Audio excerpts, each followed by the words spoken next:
Guys আপোনালোকে যদি মোৰ পুৰণা ভিউৱাৰ্ছ তেনেহ'লে আপোনালোকে জানে মই প্ৰতি বছৰে এটা তীৰ্থ ভ্ৰমণ কৰোৱে। এই বছৰ মানে 2026ত বিশাল পেকেজৰ এটা তীৰ্থযাত্ৰা কৰিবলৈ ওলাইছোঁ। আমাৰ এই তীৰ্থযাত্ৰাৰ প্ৰথমখন ডেষ্টিনি হৈছে বাবাধাম। আজি আপোনালোকক এইটো ভিডিঅ'ৰ মাধ্যমত বাবাধামৰ কিছু দৃশ্য আৰু তাতে পোৱা কিছুমান তিতা মিঠা অভিজ্ঞতা আপোনালোকৰ আগত শ্বেয়াৰ কৰিম। তো guys welcome back to my YouTube channel and Facebook page গৌৰীপুৰীয়া দেৱযানী। মই আপোনালোকৰ দেৱযানী, জয় গুৰু চবকে। ভিডিঅ'টো আৰম্ভ হোৱাৰ আগত আপোনালোকে মোক জনাওক এইটো ভিডিঅ' আপোনালোকে দুনিয়াৰ কোনটো স্থানৰ পৰা চাই আছে। তেনেহ'লে নেক্সট ভিডিঅ'ত মই আপোনালোকক ধন্যবাদ জ্ঞাপন কৰিব পাৰিম। আৰু আপোনালোকে বাবাধামত কোনে কোনে গৈছে মোক কমেণ্ট ছেকশ্যনত নিশ্চয়কৈ জনাব আৰু ভিডিঅ'টো শ্বেয়াৰ কৰিবলৈ নাপাহৰিব। আৰু আপোনালোক মহাদেৱৰ ভক্তসকলে কমেণ্ট ছেকশ্যনত ক'ব হৰ হৰ মহাদেৱ।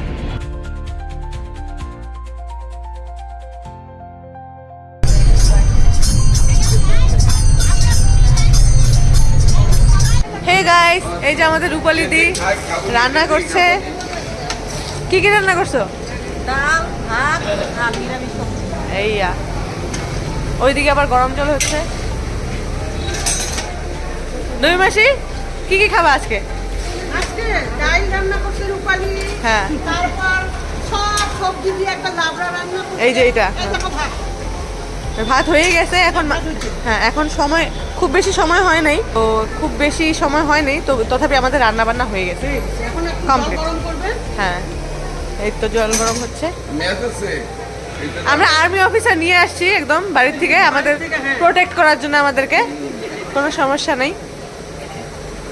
কি দেই করি গ্যাসলেস এয়া হৈছে পিছৰ দিনা ৰাতিপুৱাৰ দৃশ্য। মানে আমি গা পা ধুই কিনে महादेवक जल अर्पण करब गईसु। ये वीडियो के माध्यम से मैं झारखंड सरकार को एक मैसेज देना चाहती हूँ। झारखंड और बिहार में गली गली बहुत गंदगी है, प्लीज आप लोग ये सब चीजों पे थोड़ा ध्यान दीजिएगा। तो गाइज ঘূৰি আহিছো আকৌ ভিডিঅ'ৰ টপিক লৈ। তীৰ্থযাত্ৰা কৰি কৰি এটা অভিজ্ঞতা মোৰ ভালকে হৈ গৈছে। সেইটো হৈছে তীৰ্থযাত্ৰা বৃদ্ধ বয়সত কৰা বস্তুৱে নহয়, কাৰণ এয়া কৰিবলৈ গৈ ইমান পৰিশ্ৰম হয়, আমি ইয়াং সকলেই ভাগৰি পৰোঁ। মোৰ পইণ্ট অফ ভিউ হৈছে আপোনালোকে ইয়াং থাকোঁতে তীৰ্থ ভ্ৰমণ কৰি লওক আৰু বুঢ়া বয়সত আৰাম কৰক, যিটো মই কৰি আছো। তো গাইজ আমি আহি গ'লো বাবাধাম মন্দিৰৰ প্ৰাংগণত। তীৰ্থ ভ্ৰমণত কি কি পৰিশ্ৰম হয় আৰু মই এই কথা কিয় ক'লো ভিডিঅ'ৰ আগলৈকে আপোনালোকে গম পাই যাব।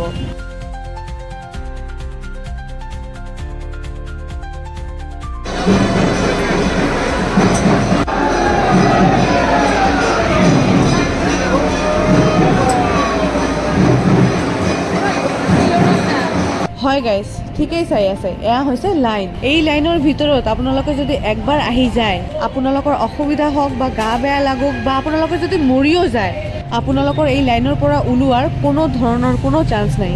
আৰু এই লাইন খুব বেছি সময়ৰ বাবে নহয়, মাত্ৰ 7 ঘণ্টাৰ বাবে, কেতিয়াবা তাতকৈ বেছিও হ'ব পাৰে। গাইজ আপোনালোকে ভয় খাই গ'লে নেকি? আমি মানুহ হয় আৰু ভগৱানৰ প্ৰতি যদি আস্থা থাকে এইখিনি আমি কৰিবই পাৰোঁ, হয়নে নহয় গাইজ? এই লাইনত থাকি কিনে মানুহৰ মূৰ ইমান গৰম হয়, লাইনত থাকি কাজিয়া হয়। বলক আপোনালোকক এটা এক্সপিৰিয়েঞ্চ শ্বেয়াৰ কৰোঁ।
तो कोई प्रॉब्लम है? कोई दिक्कत, आईडी बता दीजिएगा। अच्छा अच्छा, थोड़ा बाय बाय कर दीजिए।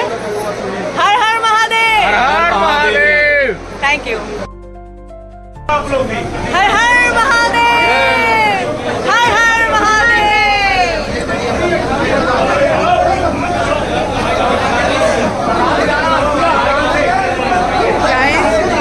অৱস্থা চাইছে, মই মাত্ৰ পূজা দি ওলালো বাবাধামত। সঁচাকৈ বহুত ভাল লাগিছে। ইয়াতে ইমান ভিৰ, এই ভিৰ পাৰ হৈ কিনে